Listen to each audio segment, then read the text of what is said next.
The morning light hit differently when you found the CEO of venture capital firm that could make or break your company standing in your kitchen wearing your dead wife's favorite shirt. Not her favorite shirt, your shirt. The Columbia University t-shirt that had been your wife's favorite piece of clothing in your entire wardrobe. The one she'd stolen from your drawer so many times you'd stopped trying to reclaim it.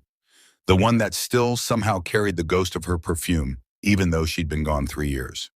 Derrick Thompson stood in the doorway of his own kitchen at 6:47 on a Tuesday morning, barefoot on the hardwood floor his wife had picked out 7 years ago, watching Maya Richardson pour coffee into 2 mugs like she belonged there.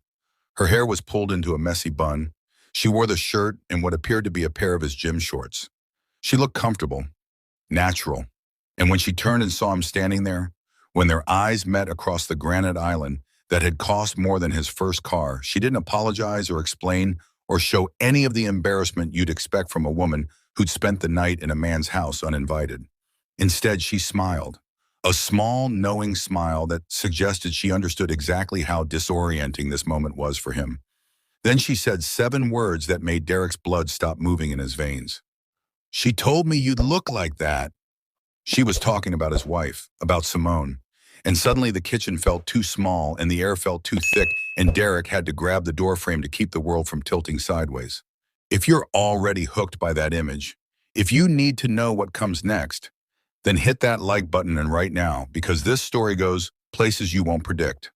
Share this with someone who believes in second chances and the unexpected ways life brings people together. Subscribe to Acts of Depth because we tell the stories about moments that change everything. About people finding connection in the spaces grief leaves behind, about the courage it takes to let someone new into a heart that's learned what loss feels like. Now let me take you back to understand how Derrick Thompson ended up standing in his kitchen, watching the most powerful woman in Boston's tech investment scene make coffee in his dead wife's favorite shirt. Derrick had built his company, Thompson Analytics, from nothing. From less than nothing, actually. From student loan debt and a dream and code he'd written in a basement apartment in Dorchester while working overnight security to pay rent. The company used artificial intelligence to predict supply chain disruptions before they happen. And in a world where a single shipping container stuck in the Suez Canal could cost billions, that prediction was worth a fortune. He'd started with 3 clients and an algorithm he'd spent 2 years perfecting. Now he had 300 employees, contracts with Fortune 500 companies, an evaluation that made venture capitalists very interested. Maya Richardson's firm, Catalyst Ventures, was the most interested. They wanted to lead a Series C funding round that would inject $80 million into Thompson Analytics and position the company for an eventual IPO. Maya had spent 6 months doing due diligence, attending board meetings, reviewing financials, asking questions that suggested she understood the technology better than most of Derrick's own engineers. She was brilliant, demanding, the kind of investor who could open doors or close them depending on whether she believed in you. And for reasons Derrick hadn't fully understood until this morning, she'd believed in him from the first meeting. The previous night had started normally enough. An emergency board meeting called because one of Thompson Analytics' major clients had threatened to pull their contract over a disputed algorithm update, the kind of crisis that could tank the Series C deal if it wasn't handled immediately. Maya had insisted on attending, even though it was 8 p.m. on a Monday, and she could have easily participated by video call. She'd shown up at Derrick's house in Newton, where he'd converted the 3rd floor into a home office, dressed in her usual sharp suit, carrying the kind of leather portfolio that cost more than some people's monthly rent. The meeting had lasted until midnight. By the time they'd crafted a response to the client and strategized next steps, a summer thunderstorm had rolled in with the kind of intensity that turns Boston streets into rivers. The weather service was calling it a 100-year storm. Trees were down, power was out in 3 neighborhoods, and Maya's apartment in the Back Bay was 40 minutes away through flooded roads. Derrick had offered her the guest room without thinking twice. It was the practical thing to do, the professional thing. He had 5 bedrooms in this house and only 3 people living in it. She'd accepted with a nod and a request for something to sleep in, since she didn't make a habit of carrying overnight bags to business meetings. He'd given her a t-shirt and shorts from his dresser, pointed her toward the guest room, and gone to bed thinking only about how to save the client relationship. He definitely hadn't been thinking about waking up to find her in his kitchen looking like she lived there. Derrick's kids, Marcus and Zoe, were at his mother's house for the week while school was out, which meant the house had been quiet in that particular way that felt both peaceful and haunted. Peaceful because he could work without interruptions. Haunted because the silence reminded him of all the noise Simone used to make. Her laughter, her music, her voice calling up the stairs that dinner was ready or asking if he'd seen her keys. 3 years gone and he still heard her sometimes in the spaces between sounds. He'd loved her since college, married her at 25, built a life and a family and a future with her. Then pancreatic cancer had taken her in 11 months, from diagnosis to grave, moving so fast they'd barely had time to say goodbye. The grief had nearly destroyed him. He'd stopped coding for 6 months, stopped eating regularly, stopped seeing the point of building anything when the only thing that mattered had been taken away. His kids had saved him. Marcus's questions about when mom was coming home, Zoe's nightmares that required his presence to soothe. They'd needed him functioning so he'd functioned, started coding again, started the company as a way to channel grief into something productive. And slowly, in the way that healing happens without permission, he'd started to feel human again. But he hadn't dated, hadn't even considered it. Every woman he met existed in the shadow of Simone, and none of them could possibly measure up to a memory that had been crystallized in perfection by loss. His mother had been gently pushing him to try. His friends had offered to set him up. He'd declined every overture with the same explanation. He wasn't ready. What he didn't say was that he wasn't sure he'd ever be ready. That the idea of loving someone new felt like a betrayal of everything he and Simone had built. That he'd rather be alone than risk feeling this kind of pain again. So he'd focused on his kids and his company and convinced himself that was enough. Maya Richardson had been a fixture in his professional life for 6 months, and he'd never once thought of her as anything other than a brilliant investor with the power to change his company's trajectory. She was attractive, sure. He had eyes, but he'd trained himself not to see women that way anymore. It was safer, cleaner, less complicated. Except now she was standing in his kitchen in his shirt and talking about his dead wife like they'd known each other, and every assumption Derrick had made about his life was suddenly suspect. He found his voice after several seconds of standing there like a statue. "What did you just say?" Maya set down the coffee mug and turned to face him fully. The morning light from the kitchen window created a halo effect around her, and Derrick had the strange thought that Simone would have loved how the light hit the marble countertops at this hour. "Your wife, Simone Thompson. She was my mentor in college. I was a sophomore at Wellesley struggling through an economics course that was destroying my GPA. She was a graduate student teaching assistant who took pity on me and spent hours helping me understand concepts my professor couldn't explain. She's the reason I pursued finance instead of dropping out and going to work for my father's restaurant. I owed her everything." The words hit Derrick like physical blows. Simone had gotten her MBA at Boston College. She'd worked as a TA to help pay tuition. She'd mentioned students she'd helped, but never by name, because she didn't believe in taking credit for other people's success. The timeline matched. The story made sense, but Derrick's brain was still processing the impossibility of the connection. "You knew Simone?" His voice sounded distant to his own ears. Maya nodded. "I knew her for 2 years. We stayed in touch after I graduated, not constantly, but enough that I knew when she got sick. I came to visit her 3 weeks before she died." The hospital visits in those final weeks had blurred together in Derrick's memory, a parade of friends and family and colleagues coming to say goodbye. He'd been so consumed with his own grief that he hadn't registered half the visitors. But now a memory surfaced, a young woman in her late 20s sitting beside Simone's bed, holding her hand, crying quietly. Simone had introduced her as one of her favorite students. Derrick had thanked her for coming and then retreated to give them privacy. He'd forgotten about it until this moment. "You were there, I remember." Maya's eyes were wet now. "She talked about you the whole time I was there, about how proud she was of what you were building even while dealing with her illness, about how you were the best father she'd ever seen, about how she worried you'd close yourself off after she was gone and never let anyone in again." The words felt like they were coming from underwater. Derrick's hands were shaking. Why didn't you say anything? When we met, when you started working with Thompson Analytics, why didn't you tell me you knew her? Maya's expression was complicated, sad and guilty, and something else Derrick couldn't identify. Because she asked me not to during that hospital visit.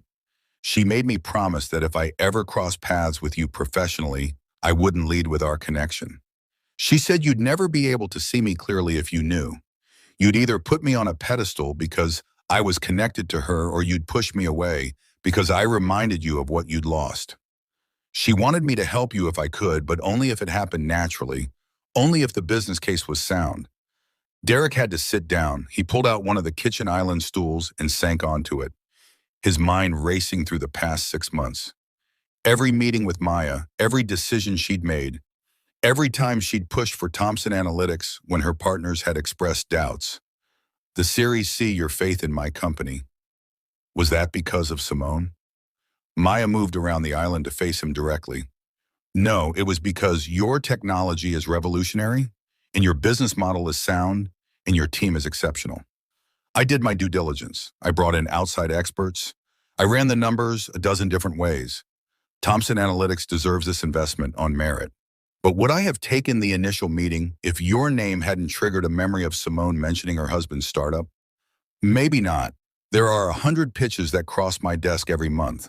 Something made me look closer at yours, and what I found was worth investing in. She paused, and Derrick could see her choosing her next words carefully. But that's not the whole truth. The whole truth is that I've spent 6 months watching you build something incredible while raising 2 kids alone and holding yourself together with pure willpower and stubbornness. I've watched you in meetings where you're clearly exhausted, but still sharper than everyone else in the room. I've seen you leave early to make it to Marcus's soccer games and then work until 2 a.m. to make up the time. And somewhere in those 6 months, I stopped seeing you as my mentor's widowed husband and started seeing you as someone I wanted to know outside of conference rooms. The kitchen was completely silent except for the hum of the refrigerator.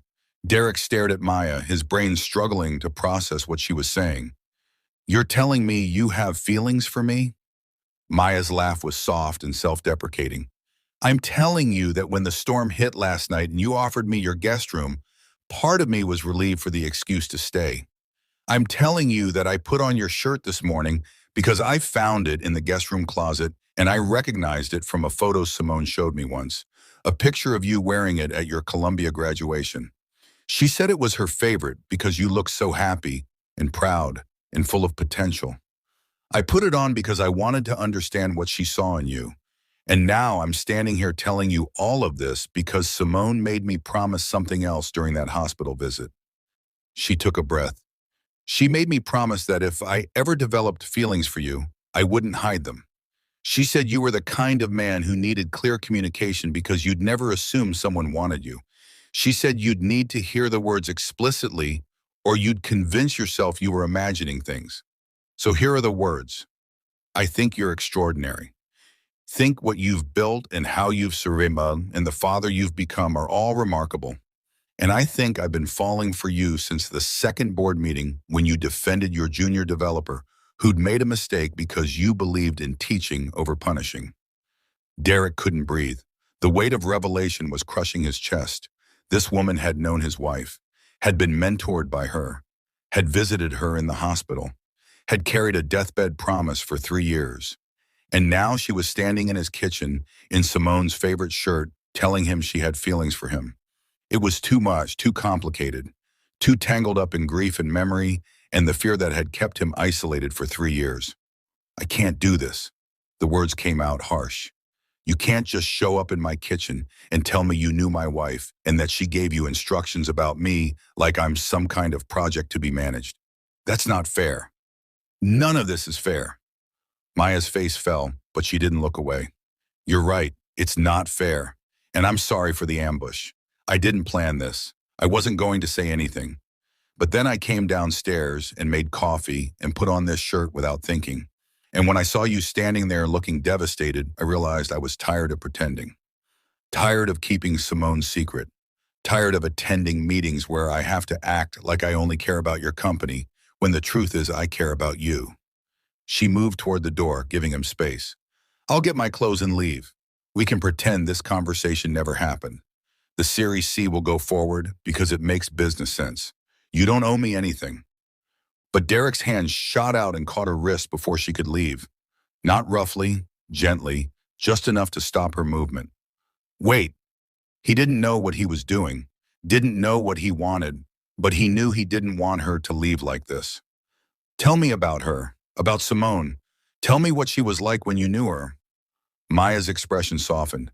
She sat down on the stool next to him, close enough that their knees almost touched.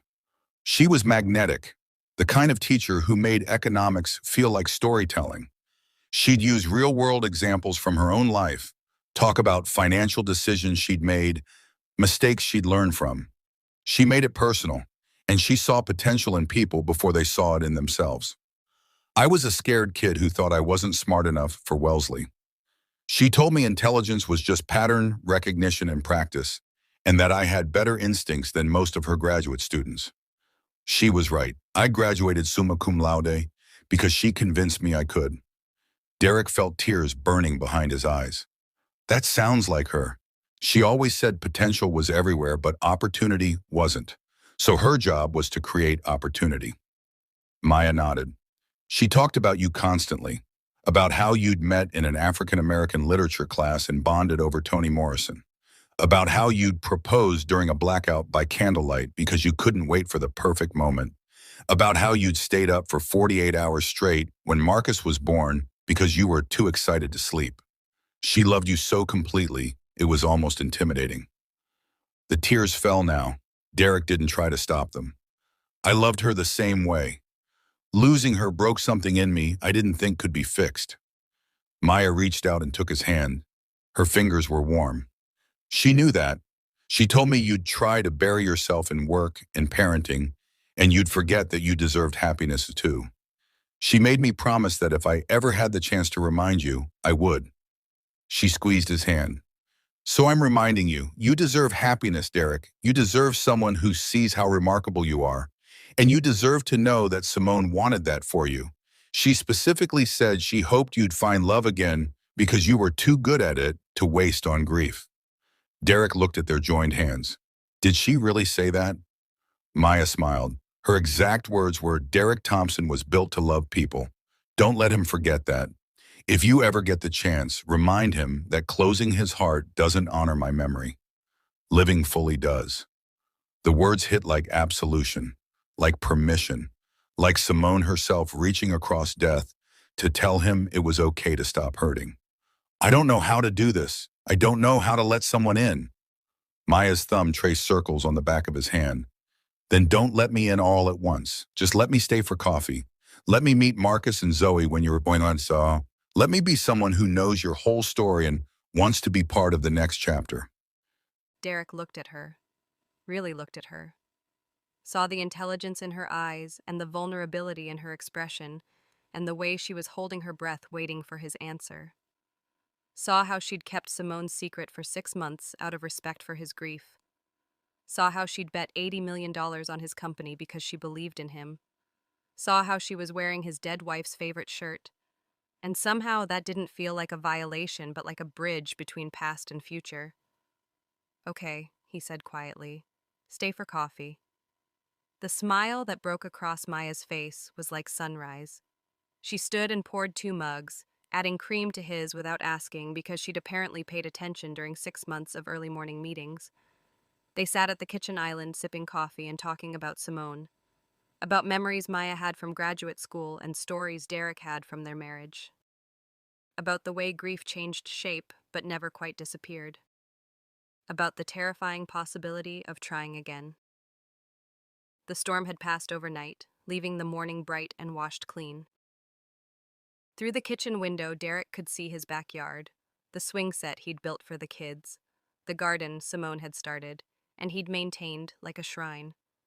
Everything looked different in this light, less like a museum of what he'd lost, and more like a foundation he could build on. Maya stayed for breakfast. She